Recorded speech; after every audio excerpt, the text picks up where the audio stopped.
Ahmad Zarno, putra Jen Salimar, batal untuk mengazankan ibundanya secara langsung sebelum dimakamkan di TPU Jeruk Purut. Zarno tak kuasa menahan air mata saat peti jenazah Jen sudah masuk liang lahat. Alhasil tugas untuk mengazankan dilakukan oleh pemuka agama setempat di areal TPU.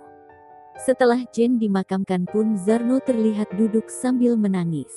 Ia menangis sembari memegangi kepalanya seolah tak percaya ibundanya sudah meninggal dunia.